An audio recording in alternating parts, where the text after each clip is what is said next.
Welcome back to The Real Story, and thank you for sticking with us as we continue our coverage of the worst political violence to ever take place on American soil.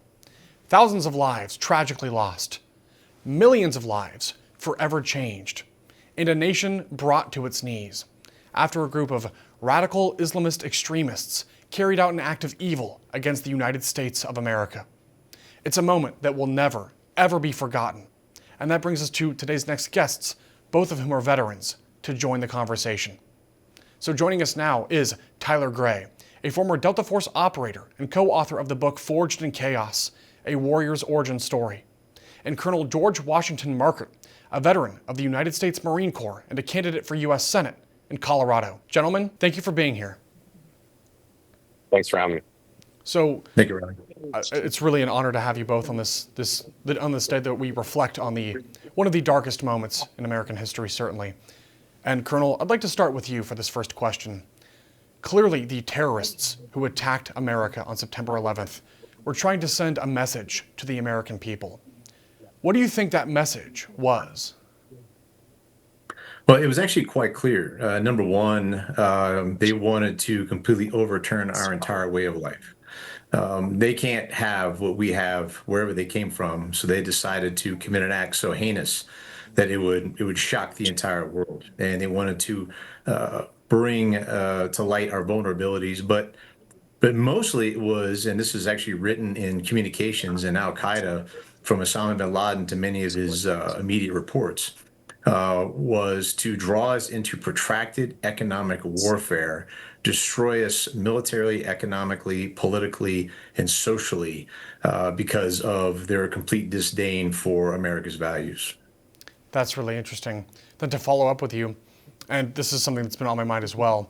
So looking back now at everything that happened following those attacks with the intervention into Iraq and later Afghanistan, when you go back to that day in your mind, at the time, was it clear to you that there would be sort of a U.S. intervention into the Middle East? And if so, did you think it would last for nearly a full 2 decades? It was clear that there'd be an immediate intervention. We had to do something. And the entire American people had revenge on their mind. I mean, you just listen to what people said. And we had to suppress the emotion after that immediate shock and then move forward as professionals and execute our duties to the best of our ability, as military service members. And we did that. I mean, Al Qaeda in Afghanistan was routed almost immediately along with the Taliban. They all fled to the border regions, and we had them on the ropes for several months there. I don't think that it was clear to anybody that we would end up engaging in 2 decades of protracted warfare. But at the time, it was clear that we had to step up and do something, that we were a nation at war. Okay, understood. Then following up on that point, I want to pivot to you, Tyler. So that spawned, that evil attack spawned the global war on terror as we know it. Now I want to look back, looking back 24 years later, what is your assessment of the effectiveness of that global war on terror? Well, I mean, look, I'm going to say this,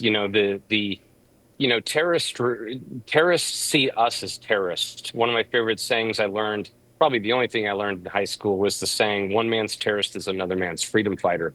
And the reason I'm mentioning that is if you look at what we were talking about, their intent was on September 11th, the mistake they made was thinking, attacking us in general, but B, you can't destroy an ideology. They can't destroy our ideology no matter what they do. And quite frankly, it's really impossible for us to destroy a terrorist's ideology. We can destroy the people. We've done it. I've personally done it, where we take out a figurehead, whether it's Al Qaeda, ISIS, you name it, and then somebody else takes that place. So really, I would say the forever war, it isn't Afghanistan. The forever war is the global war on terror, because you can't kill an ideology. I'm not saying we shouldn't be fighting it. I'm just saying the lessons learned is It's not as simple as killing all the people. You're fighting an entire idea. I get it. You can't necessarily defeat an ideology like that with bullets or with tanks or with infantry soldiers on the ground. So to your point then, Tyler, how do we go about combating that ideology? Well, I think it comes down to we do a we are so bad at, for lack of a better term, PR. You know, the amount of times that I personally was involved with either an operation or a bombing campaign, that I personally was watching the people, I knew who was there, and then, they get on the news and talk about, oh, there was 100 kids there, blah, blah, blah. They're very good at manipulating the media, and they're very good at manipulating the public perception. Hamas has done it. Terrorists, for whatever reason, are amazing at PR. We're horrible at it. What we need to do is get better at understanding that public perception is a weapon, and we need to utilize it as such. The reason I went and started working in Hollywood when I got out of the military is because, whether we like it or not, Hollywood is the largest psyops campaign ever launched in the world. Yes. And we need to take advantage of that and be using it on our side rather than against us, which we've allowed them to do for many years. Very well said.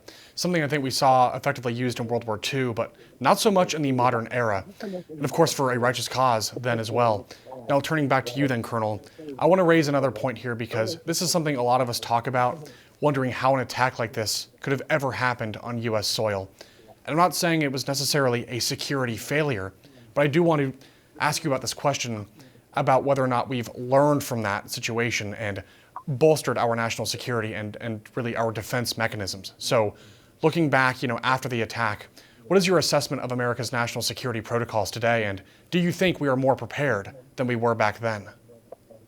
I absolutely do. If you do some of the reading about what occurred in the years preceding that event, and particularly the 1990s, in between Desert Storm and 9/11, we got a little complacent as a nation. We had this decisive victory. We achieved our strategic objectives in Kuwait, expelling the Iraqis, and we went into this peacetime mindset, which is dangerous for a military, because people start to get comfortable. We don't ever want to get comfortable. We always want to maintain that edge.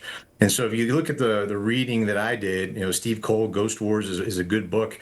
There's others out there also talk about how, the presidential administration back then, the Clinton administration, was aware of Al Qaeda, was aware of Osama bin Laden. And then, oh, by the way, there were many attacks that occurred during that time frame against us, namely the First World Trade Center, Yes. Khobar Towers, the 2 embassy bombings in Africa, and the USS Cole, which is an incident that I responded to with a battalion landing team of infantry Marines in the year 2000.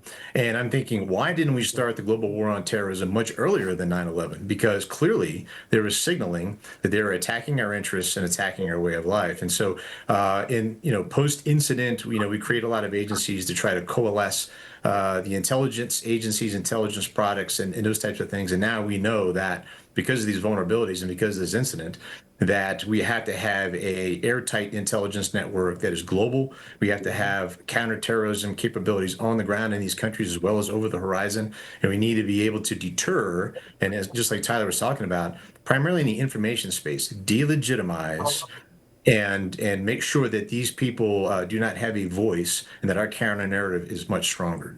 Okay, understood. And what a powerful and profound point to end on. So, gentlemen, thank you both for your service to this country, and thank you for your time today. Thank you. My pleasure. Thank you. And that concludes today's broadcast. We truly hope you found some meaning in it today. And remember, we always want to hear from you, so please email your feedback and any news stories you'd like us to cover to therealstory@oann.com, and follow us on social media at @TheRealStoryOAN. So until we meet again, God bless you. God bless our troops, and truly, God bless America.